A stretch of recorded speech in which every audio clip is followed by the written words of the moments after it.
Welcome all sports fans, everyone across the nation. This is Uneducated Sports Talk. It's your boy Carlos Clayton, and we're recapping week number 5 of the NFL season. Let's get it. Stay tuned, stay smart, stay uneducated. We're going live in 5, 4, 3, 2, 1. What it do, y'all? What it do? Big play slays in the building already, y'all. What's happening, man? Thank y'all for the love and support. This is week 5 recap of the NFL season. And we got a lot to talk about for this week 5. It was a great week. Before we get started, if you're new to the channel, go ahead and hit that subscribe button. Punch that like button as well. Hit that notification bell. Hit that all button so you're notified every single time we go live, y'all. Let's get it. Thank y'all for the love and support. We have 247 subscribers. Our goal, once again, 300 subscribers, and we want that by Halloween. And when it does happen, someone's winning $300, y'all. That's 300. What it do, man? Let's get into it. This is Uneducated Sports Talk. I'm your host, Carlos Clayton. The lovely girl, PJ. What's up, PJ? You good, girl?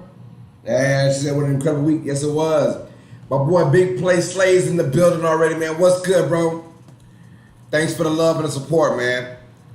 All right. As you can see, this is all the scores we had for week 5. Check them out.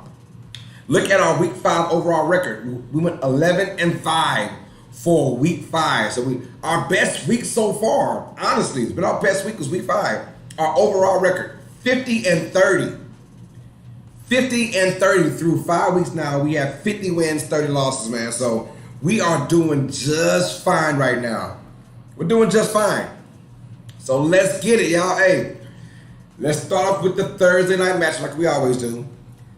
And obviously that score is definitely wrong. Let's change this around, y'all. We got to change this around. That's not the score. All right. It had to be the first score, huh? Here we go. This is it. All right, we did our Thursday night football matchup, and if you didn't see that, man, if you missed out, check out my live commentary on Thursday night football, Rams at Seahawks. It went down for that game. That being said, speaking of going down, my boy Russell Wilson might be out about, it said 4 to 8 weeks, depending on the time frame of himself. Russell Wilson was knocked out this game late third quarter. Geno Smith came in and looked fairly well. But this game, both teams, in my opinion, needed it, but I think Seattle needed it more. Because right now, this Seattle team looks like they're lethargic on offense. Outside, it's big play or it's nothing. And when you're a team like that, it bodes not well for you when it's big play or nothing. Like, it's either Tyler Lockett or DK Metcalf going for like 20-plus yards, or it's nothing, pretty much.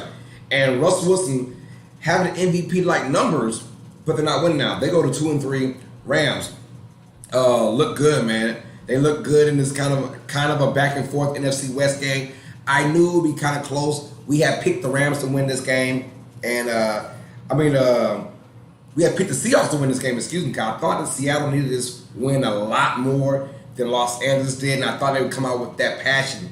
And for a moment, they were actually leading this game, and I thought it was going to go down. But that defense, Aaron Donald came in, just hunting down Russell Wilson the whole entire game. Aaron Donald's a beast. He pretty much broke Russell Wilson's finger. His middle finger was out.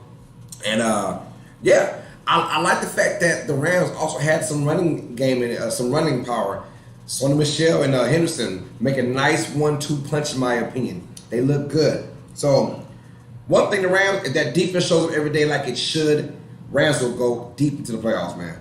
They win this one by a score of 26-17. And they, I believe, are 4-1 now. 4-1. And Seattle goes to, I believe, 2-3 now. So a tough start for Seattle. First 5 games of the season. Looking up at everybody in the NFC West. Well, I think they're tied with San Francisco, so I think San Francisco's looking up at everybody in the NFC West. That being said, let's get it, man. First of all, hope you guys enjoy the music playing in the background, man. I almost thought I didn't have no music playing, but I do. All right, and now we have our Sunday morning, and I mean top of the morning to you. The Falcons and the Jets played in London to start off that Sunday morning.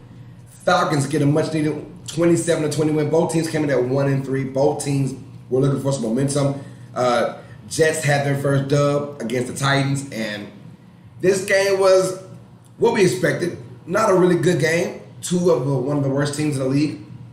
Falcons, though, they went ahead and had a great running attack. Mind you, there was no Russell Gage. There was no Calvin Ridley. So you knew that they were going strictly with Kyle Pitts, and we had a Kyle Pitts coming out party. 9 catches, 119 yards, and a touchdown in London. So had a great Kyle Pitts showing. He showed why he's the number 4 overall pick. He's going to blossom to a star one day. 27-20 was that score.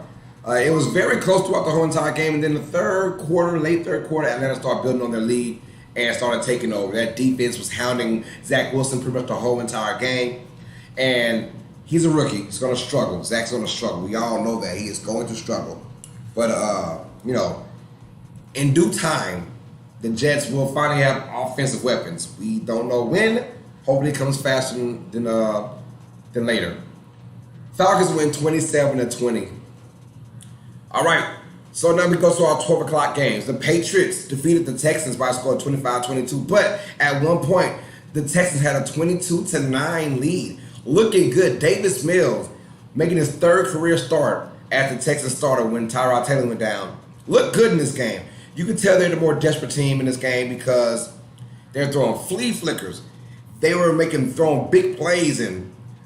But at the end of the day, the Patriots are a better team.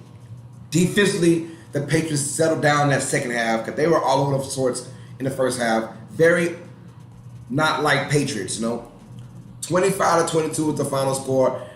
Mac Jones did just enough to bring his team back in. They wound up playing great defense in the second half, shutting down Davis Mills and company. And, hey, shout out to the Texans, though. They battled. That's all you want from a team that's not likely to win any games. They battle. You want the Texans to battle. So if you're a Texas fan, you at least are happy that they're battling. 25-22 is the score. Patriots go to 2-3. Texans now drop to 1-4, and they lost 4 in a row after winning their first game of the season. All right, we have a little upset. Mind you guys, we had picked the Falcons to win that game against the Jets, and we had picked the Patriots to beat the Texans. All right, next game on the docket. The Eagles with a surprising 21-18 win over the Carolina Panthers. This one we did lose. We had the Panthers win by 3. No, the Eagles won by 3 thanks to their defense. They were all over Sam Darnold. Now, mind you, there is no Christian McCaffrey in this game, so it's going to be kind of tough for Christian McCaffrey. So with no CMC in the football game, it's going to be tough. But Hubbard, their backup quarterback, did get 100 yards rushing, but it was more on the passing side. Eagles 2 interceptions. Sam Darnold sacked plenty of times. They blocked the punt. I mean, Eagles defense, special teams was on and all game, keeping the Eagles in this game because the Panthers had to lead the whole game until the 4th quarter. Jalen Hurts, all these young weapons, and just this weird type of offense right now. He made it work. 2 rush touchdowns. One was a sneak. Other one, he kind of had a scramble for a touchdown. So if he can continue to use his legs more, I think he needs to use his legs more. And in this particular game, he did that. Over 40 yards rushing. So Jalen Hurts was a one-man show for the offense of the Eagles. They win 21-18 late in the 4th quarter. Eagles go to 2-3, and the Panthers now, they've lost 2 in a row. They're 3-2 now. Are we looking at the Panthers squad that we think they might be? Because they feel like the Raiders, who have shown their true colors now. Feels like one of those things. Are they really Was 3-0 really the record like the Broncos? 3-0, was it really them, or was it just, early season funk from other teams? We'll find out. But I put the Panthers kind of like in that category. We're about to start seeing the real Panthers squad until Christian McCaffrey does come back, hopefully within a couple weeks. They lose this ball game 21-18 to the Eagles. We got that one wrong, y'all. But we know for sure who's getting right was the Titans and the Jaguars. We thought it'd be a little bit close, but Derrick Henry, he is a giant among men. Derrick Henry is a beast among men.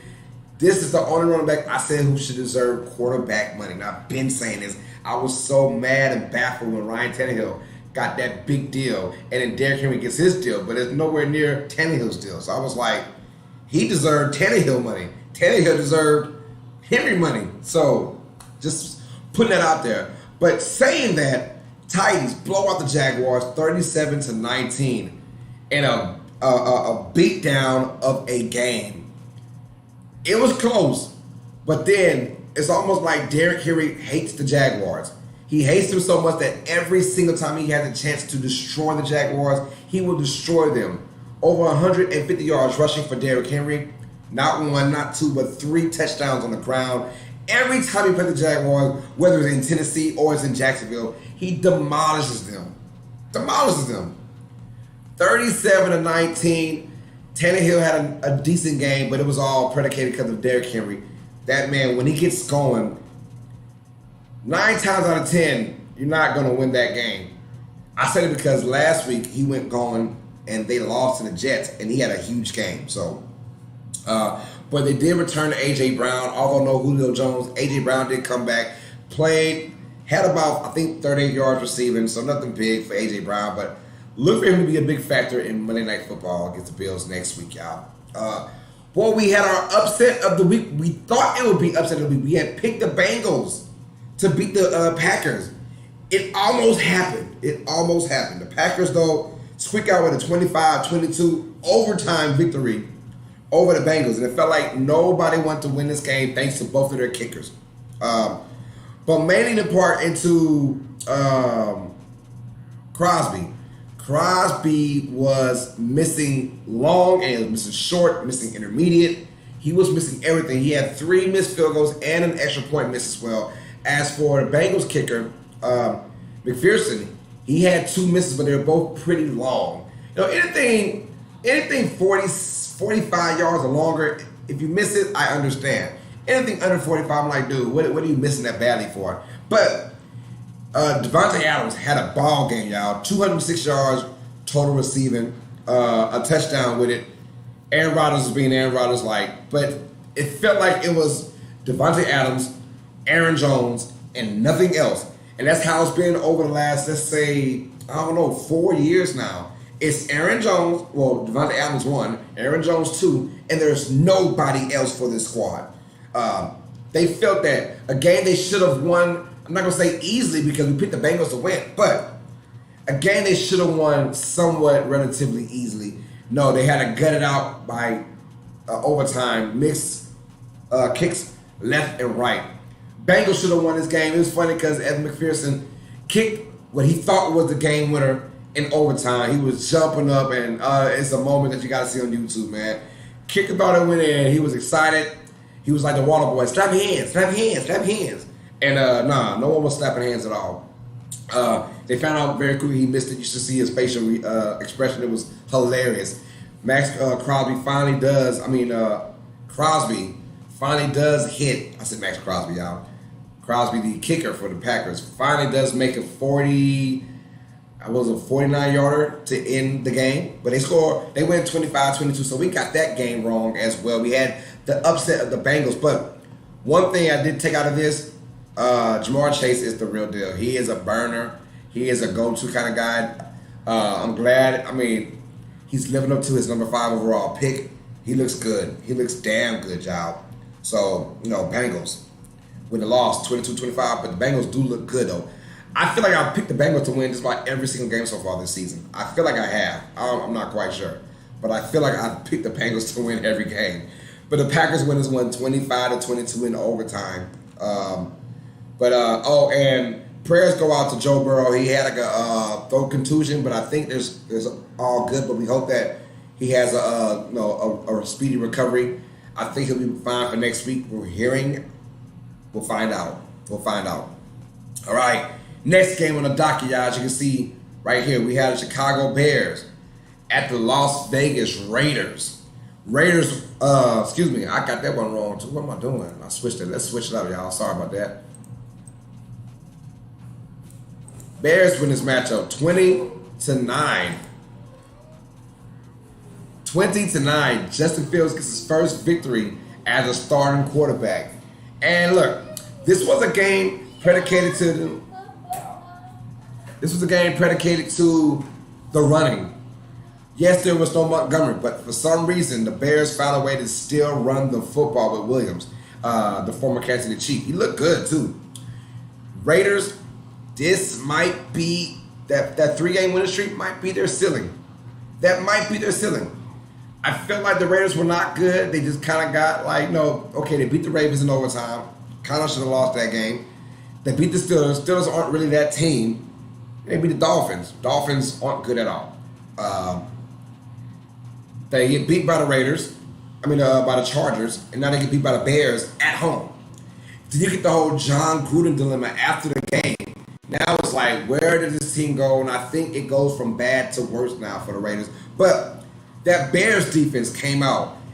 And they've been good all year. It's just the offense has been that bad. But in this particular game, you're on turf. You're at Las Vegas Stadium. So, they were flying around, making plays happen. And the Raiders had their chances, but it feels like every game the Raiders have their chances, and they do not know how to capitalize on their chances, man. So, Bears get this one by a score of 20-9. Raiders drop to 3-2. I believe the Bears are now, are they 2-3 or 3-2?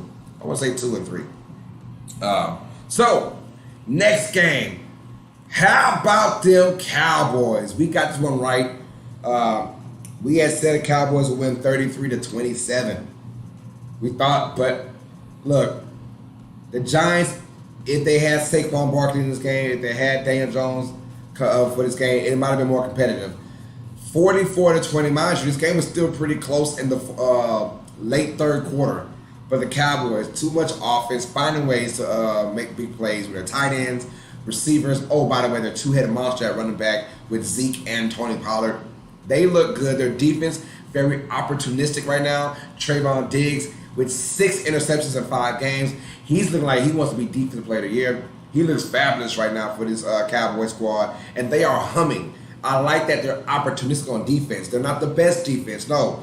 But boy, Trayvon Diggs knows how to get it. He's a go-getter, and I like those type of cornerbacks. He's a former receiver. You can tell because he does not drop any passes. He doesn't drop any interceptions at all. Nothing. 44-20. Saquon Barkley got hurt in the first quarter. Ankle about the size of PJ. Yeah, does he have PJ? Yeah. Ankle about that big, y'all. It was just nasty looking. Daniel Jones, nasty hit, concussion. He was out pretty much, I believe, in the second quarter. Tough game for the Giants after that good win over the Saints after that comeback victory. Dallas is just a better team, and they're like one of the best teams in the league. They win 44-20. Cowboys now are 4-1.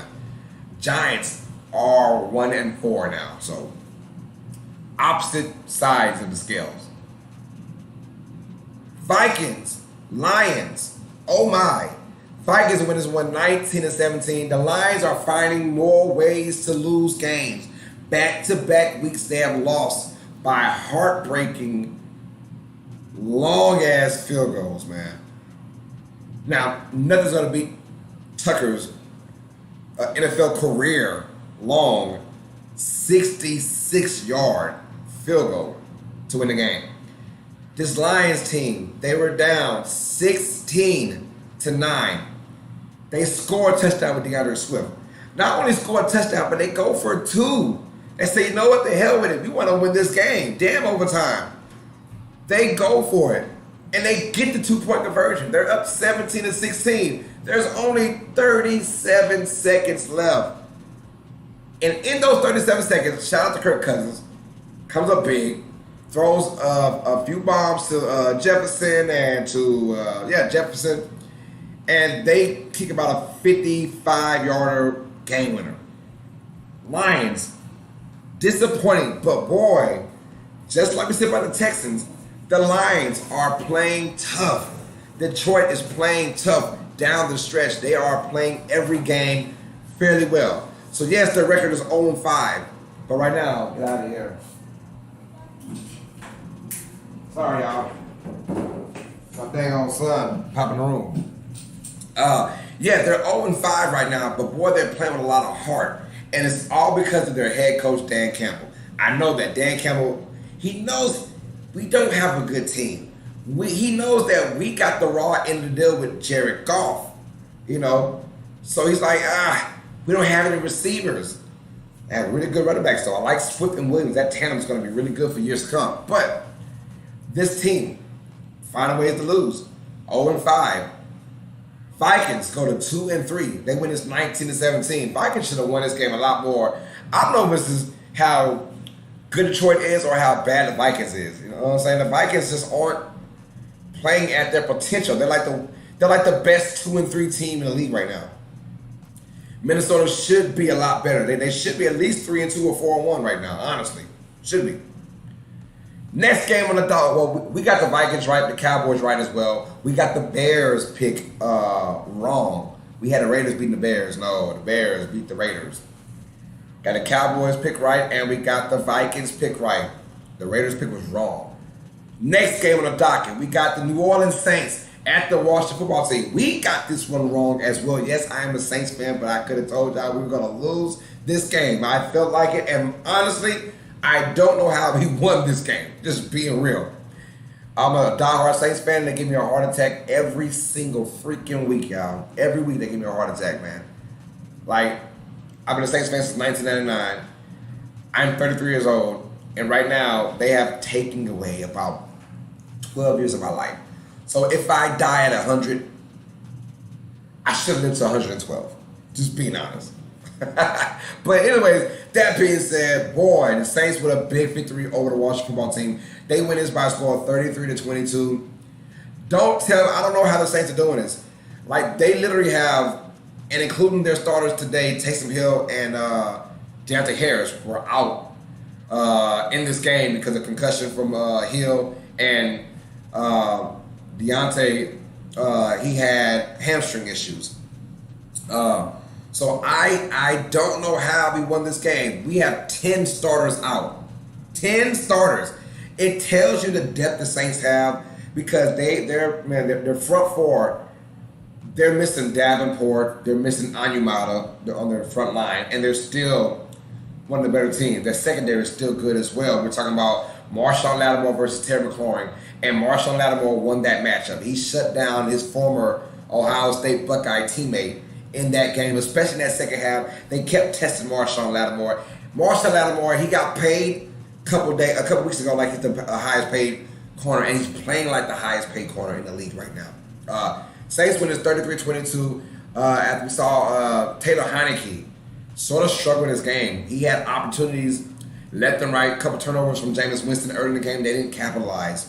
But Jameis, there was good Jameis and there was bad Jameis, but the good outweighed the bad in this game. Jameis, 4 touchdowns, 1 interception, and a fumble that he had, but threw a beautiful Hail Mary pass, threw some big bombs to Deontay Harris as well in that second drive of the game. So, I mean, hey, good things coming the Saints' way. They get a bye week now, and I'm not a big fan of a bye week early, but boy, this Saints team, they got a bye week early. It's going to benefit them because come week 7, all their big dogs are coming back. Washington football team, that defense just not looking good. It was advertised. I even advertised it earlier this year, like, man, this is going to be one of the best defenses in the league. Top 5, clearly, and clearly they are not. They're giving up big plays to everybody, including New York. New Orleans, New York. They face, obviously, Buffalo, put it on them. I mean, this team just looks bad. Ron Rivera's got to be scratching his head like, what are we going to do, man? What we got to do? So, I do like their offense is getting better with Antonio Gibson, and you have Taylor Heineke with the reins. If he's more accurate, there's some games where he is just a beast, and there's some games he's the reason why he's a backup quarterback. But Saints winning 33-22, we got that one wrong. Let's get to the games we got right, y'all. I think the rest of these we got right. Buccaneers put a beat down on the Dolphins, 45-17. Mind you, guys, the Dolphins had a lead in this game for a good part of this game, as a matter of fact. I want to say they were up 17-10. I could be wrong about that. But the Buccaneers just went on like a 25-0 run. Tom Brady, 411 yards passing, 5 touchdowns. Mike Evans over 100 yards. Antonio Brown over 100 yards. I mean, they were clicking on all cylinders at home against this Dolphins squad. This Dolphins squad coming in looking bad, man. Just looking bad. I'm furious. I'm so furious at this Dolphins team. I thought they would come and play out with better passion. I thought their head coach, they would thrive over what happened last season. No playoffs, but they still went 10-6 last season. And I just could have sworn, I could have told you that they were going to come out, be 3-2 to start the first 5 games. No, they're now, I believe, 1-4. 1-4, and it's not looking good for Miami Nation already. Tom Brady comes in and just demolishes the Dolphins. 45-17. We got that one right. And we did say it was going to be, like we said the Bucs would win 35-23, but no, they mollywopped the Dolphins 45-17. It was close in like the first quarter and a half, and then after that, too many big plays from the Dolphins. Jacoby Brissett, he's a natural backup quarterback. He's doing the best he can, but with these weapons that they have, which are little, they need a running back. Dolphins need a running game and a better defense as well. Bucs win that one. We got that one right. Next game on the docket, Steelers beat the Broncos by a score of 27-19, y'all. 27-19. Steelers win this matchup, 27-19, and I thought it was going to be a really good defensive game, and for the most part it was. For the most part, it was a really good defensive game, but the first drive for the Steelers, Ben Roethlisberger goes deep to Deontay Johnson for like a 50-yard touchdown pass. I'm like, oh, hold on. What is going on? What is going on? It was one of those days, y'all. One of those freaking days.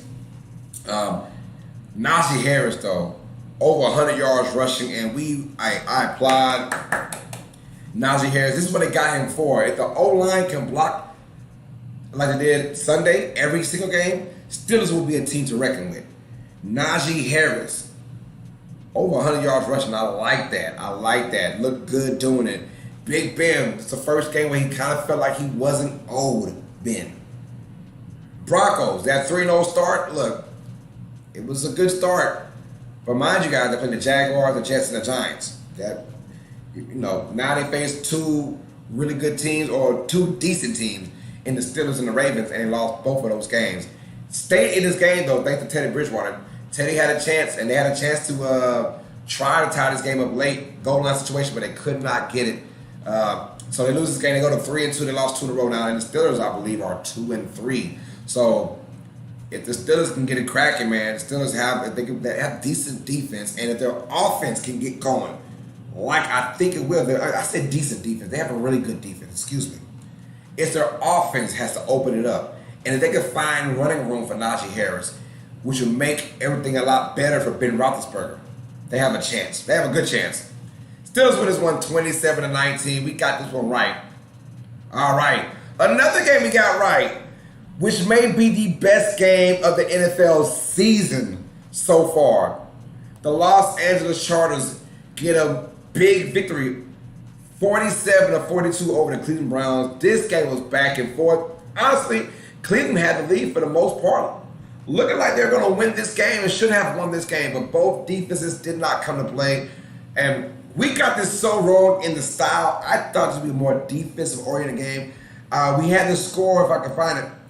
We said Chargers would win 31-25. That's still a lot of offense, but boy, this was a bunch of offense.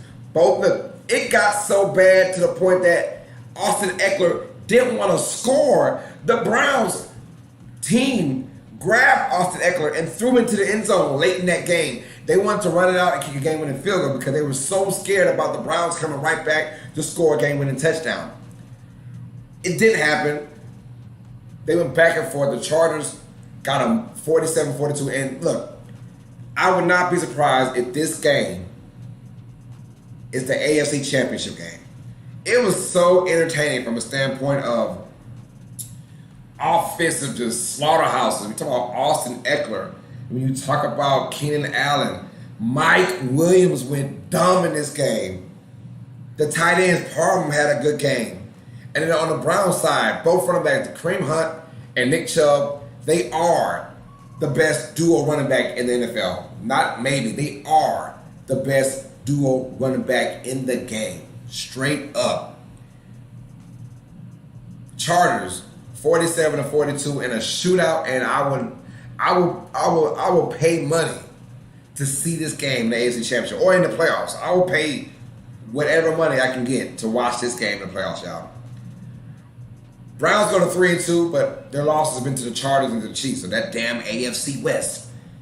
Chargers go to 4-1. Only loss to the Cowboys, who are also 4-1. Chargers may be the best team in the AFC. Just saying. Just saying. They look that damn good right now. 47-42. Next game on the docket, the undefeated Arizona Cardinals coming in week 5 as the only undefeated team. 4-0, taking on the Trey Lance San Francisco 49ers. Cardinals win this game 17-10 and they remain undefeated under 5-0. 49ers go to 2-3, but boy, this game was good. Trey Lance, I mean, say what you want, but it wasn't really his fault, man. A lot of penalties in this game, a lot of bad penalties for the 49ers, which kept them from scoring more often or drive killers. Cardinals, when they had to get something done on offense, they got it.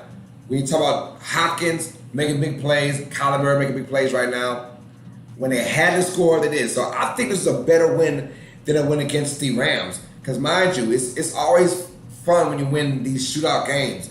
But when you win an ugly game, 17-10, something like it goes back and forth, if you can win that type of game, you feel a lot better going to the locker room like, yo, we won a defensive battle game. Mind you, J.J. Watt, who hasn't really been like stat-wise balling, but effective-wise, he is anchoring that defense. If he can stay healthy, this defense with Chandler Jones and company, they look good. Buda Baker back there. The Cardinals look good on defense. Cardinals win this game 17-10. Trey Lance, he had moments in this game. He had moments. He had some really good moments. So I do like that. Had some bad moments too, but he's a rookie. You live with those moments, though. Him playing right now, although it can't be an injury, is a good thing for the 49ers. Get him involved now. Cardinals win this game. Remain undefeated. 17-10 is the score. All right. Bills at Kansas City Chiefs. Sunday Night Football. We did this game, y'all. It was, look, the longest halftime show ever. I was mad about that. But outside of that, if you are a Bills fan, if you're a Bills Mafia, boy, you are going through tables right now. Buffalo, that's right, Buffalo Bills with a 38-20 beatdown of the Kansas City Chiefs. I don't say that lightly. It was an ass kicking from start to finish. Chiefs were up 3-0 and then 10-7, and then from that point, the Bills won 31-10. First of all, Kansas City's offense and defense is hurting them. But here's my thing. Kansas City has never had a really vaunted defense. They've always been put in great situations because of that Kansas City offense. Now, Kansas City's offense, still good, but they are having turnovers now. And when you have turnovers, you put your defense in bad situations. 3 turnovers in this game, 3 turnovers last game. They've had now 9 turnovers in the last 3 games, y'all. The mighty Kansas City Chiefs. Pat Mahomes. It's not a lot of interceptions either. There's a lot of fumbles going on for this Chiefs team, which put this already okay defense in bad situations. Kansas City's so good that their defense was always facing teams one-dimensional. Now, when you face a team that can have 2 dimensions the whole entire game like the Bills did, they were running well, and Josh Allen was just throwing darts. Every time he threw the ball 20 yards or more, he was connecting. Whether it was Stephon Diggs, whether it was Dawson Knox, his tight end, he was throwing the ball deep, accurate, and the Chiefs had no answer at all. 38-20. It shows you what type of defense the Chiefs really have if they're not scoring a lot on the offense. It's showing that Chiefs just got mollywopped, man, and at home too, which is very concerning for me right now. Chiefs are now 2-3. The first time they've been below 500 after week 5, and bro, it feels like 5-6 years, maybe longer than that. 38-20 is the score, and the Bills. We talked about the Chargers might be the best team in the AFC. Bills are close number 2, in my opinion. Close number 2. And in Monday Night Football, we ended it off, man. Mind you guys, we got that Steelers win right. We got the Chargers win right. The Cardinals win right. We got the Bills win right. We told you guys the Bills will win this game. We said Bills will win this game. I said they would win 30-27. I felt like they're the hungrier team. And they played, in reality, like the hungrier team. Ravens beat the Colts. Overtime. 31-25. And now we have lights, camera, Jackson. Oh my good. Lamar Jackson had a look at me type of day. 425 yards, passing for touchdowns, ran for, I think he ran for 80-something yards. Dude is amazing. He pretty much had every single yardage for the Ravens. This dude is amazing. That's the good part. Bad thing is he did it against a lot of second string play, but I said it. John Harbaugh has got to let Lamar Jackson just let him free. Let him get in that shotgun, 4 wide. Let him do work. We saw that when they were down 22-9 at one point, and then 25 to 12 or something like that. They went with the no huddle offense, hurry up offense, and it looked beautiful. The Colts could not stop a damn thing mid-third quarter to the end of the game. Literally couldn't stop nothing. Lamar Jackson was dominant every single time. Mark Andrews had a field day. Andrews was balling, man. It was just crazy how good Andrews looked, bro. One of the best tight ends in the game. Over 100 yards receiving, like 2 touchdowns. Marquise Brown is finding his way to this game, looking good. The coach should have not lost this game. They should have not lost this game. Jonathan Taylor did everything in his power, but I felt like they should have not lost this game, but they had a kicking issues. Their kicker, Rodrigo Blankenship, was hurt with a leg injury, missed some key field goals because of that injury. I felt bad for him, felt bad for this coach team because they should have won this game. They were up 25-17, had a chance to ice the game with a field goal. Blankenship missed it badly. They lose, so it remains 25-17. Lamar Jackson went down the field, touchdown, ASAP, and then overtime. Soon as it was heads, Justin Tucker named the heads, and it went heads to the Ravens. I said, that's ball game. The Colts defense looked gassed, worn out, because they played so damn well the first 2 quarters of change. They played well. They played beautiful. I've never seen where a fourth quarter and a half, third quarter, it looked so miserable. The Colts looked like a college team playing against an NFL team. It looked that bad. They were that gassed out. Players were getting hurt left and right. Their secondary was very just destroyed. But regardless, I like Jackson was looking at his reads. He was going option 1, 2, 3, finding 4. That's not like Jackson. He's usually 1, 2, and let's run, let's book it. He did a great job in this game. Some really good protection from the Ravens, although the Colts were killing me. They were going in zone at pretty much every play because they were so damn tired. Jackson ate them up, man. They come back after being down at one point by 13 late in the game. They come back and win this game 31-25 in overtime. The Ravens now go to 4-1. Colts drop to 1-4. That is our week 5 recap, man. I hope you guys enjoyed all this talk. Comment down below.